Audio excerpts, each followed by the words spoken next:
Hello guys, welcome back to my channel. मैं हूं साहिल और आज हम अगतंत्र का एक टॉपिक है स्नूही उपविश, उसके बारे में पढ़ने वाले हैं। तो स्नूही का लैटिन नेम है यूफोर्बिया नेरिफोलिया। तो इसके लैटिन नेम में जो यूफोर्बिया आ रहा है उसी से उसकी फैमिली भी याद कर सकते हैं आप। फैमिली हो गई यूफोर्बिएसी। लैटिन नेम है यूफोर्बिया नेरिफोलिया, फैमिली हो गई यूफोर्बिएसी। इंग्लिश नेम है इसका कॉमन मिल्क हैज, क्योंकि इसके पौधे से दूध निकलता है, इस वजह से इसका इंग्लिश नेम है कॉमन मिल्क हैज। अब देखते हैं कि आयुर्वेद में स्नूही के पर्याय क्या क्या है बताएं।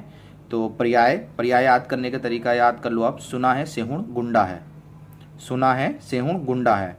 तो सुना से सुधा हो जाएगा, सुना के सूस हो जाएगा सुधा, नास हो जाएगा निष्तिंश पत्र, सेहुण से सेहुण और गुंडा से गुड़ा। तो पर्याय क्या क्या हो गए? सेहुण, गुड़ा, शुदा, निष्तिंश पत्र। रस इसका क्या होता है? कटु।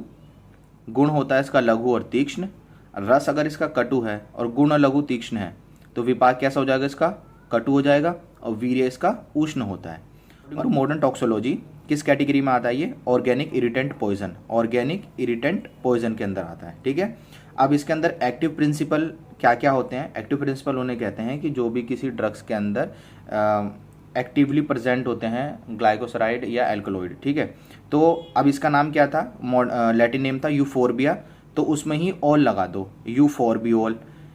नेरिफोलिया भी इसके नाम में था, तो नेरिफोलिया में भी ओल लगा दो, नेरिफोलियोल। फिर उसमें ही ईल लगा दो, नेरिफोलियन। यूफोर्बियोल, नेरिफोलियोल, नेरिफोलिन। ठीक है। अब हैबिटेट देख लेते हैं कि ये कहाँ कहाँ मिलता है। तो हिंदुस्तान में जहाँ पे भी रॉकी ग्राउंड होते हैं, यानी कि पत्थर वाले ग्राउंड होते हैं, ठीक है, चट्टाने वाले मैदान जिसे कहते हैं, वहाँ ये कॉमनली देखने को मिल जाता है। ठीक है। अब याद करते हैं अकॉर्डिंग टू आयुर्वेद इसके साइन ऑफ सिम्टम्स क्या होते हैं। अगर किसी इंसान ने इसका सेवन कर लिया तो कौन से साइन ऑफ सिम्टम्स हमें देखने को मिलेंगे। ठीक है।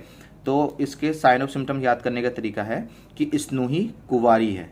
स्नूही क्या है? कुवारी है। तो कुवारी के कु से क्या हो जाएगा? कुक्षी में ताप। वा से हमारा वमन हो जाएगा। री से क्या होगा? रेचन हो जाएगा। ठीक है। रेचन से क्या हो जाएगा? विरेचन। तो कुक्षी में ताप, विरेचन, वमन, स्नूही कुवारी है। और अगर मॉडर्न टॉक्सोलॉजी में देखा जाए कि मॉडर्न टॉक्सोलॉजी ने क्या बताया है कि अगर इसका बॉडी के ऊपर अगर इसे लगा ले तो क्या होगा? तो ऑन एप्लीकेशन तो उस पर क्या होगा? विशेषण। विशेषण मतलब ब्लिस्टर फॉर्म हो जाएंगे, यानी कि स्किन के ऊपर एक गोल गोल से फफोले पड़ जाते हैं, जिसके ऊपर क्या होता है, जिसके अंदर फ्लूइड भरा हुआ रहता है। ठीक है। और दूसरा हो जाता है इन्फ्लेमेशन हो जाएगी। ठीक। अगर किसी ने स्नूही का सेवन कर लिया तो उसे क्या क्या प्रॉब्लम हो सकती है, तो वो दिखाता है कि वोमिटिंग हो जाएगी, डायरिया हो जाएगा, कन्वल्जन हो जाएगा और कोमा होगा। तो इसे याद रखने का तरीका है DCVC।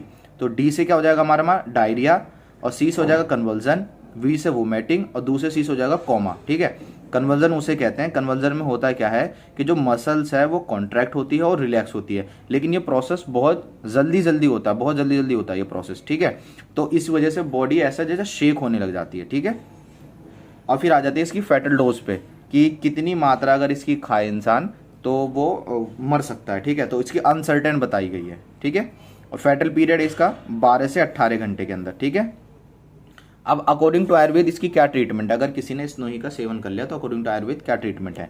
मक्खन और प्लस मिश्री का सेवन उसे करा दो, शीतल जल और मिश्री का सेवन करा दो उसे। ठीक है। मक्खन और मिश्री का सेवन करा दो या शीतल जल और मिश्री का सेवन करा दो। घाव पे क्या कर दो? सामक मध्य का प्रयोग करो। ठीक है। सामक मध्य वो होते हैं जो घाव को शांत कर देगा। ठीक है। अब मॉडर्न टॉक्सोलॉजी के हिसाब से कैसे ट्रीटमेंट करनी है? तो मॉडर्न टॉक्सोलॉजी के हिसाब से ट्रीटमेंट करनी है, स्टमक वॉश करना है उसका। ठीक है। जिसे हम गैस्ट्रिक लैवेज भी बोलते हैं। स्टमक वॉश करना है और सिम्टोमेटिक ट्रीटमेंट करनी है, यानी कि जो भी सिम्टम आ रहे होंगे उस सिम्टम्स के हिसाब से उसकी ट्रीटमेंट करनी है। पोस्टमार्टम अपीयरेंस में कोई भी स्पेसिफिक सिम्टम्स नहीं दिखने को मिलते हैं। ठीक है। अब मेडिको लीगल एक्सपेक्ट में देख लेते हैं कि ये किस किस चीज के लिए यूज होता है। अबॉर्टिफिशियन की तरह भी यूज होता है, यानी कि अबॉर्शन कराने के लिए। ठीक है। अबॉर्शन करने के लिए भी स्नूही का यूज करते हैं। और होमिसाइडल पॉइजन, यानी कि किसी का मर्डर करने के लिए भी हम इसका इस्तेमाल कर सकते हैं। Thank you guys.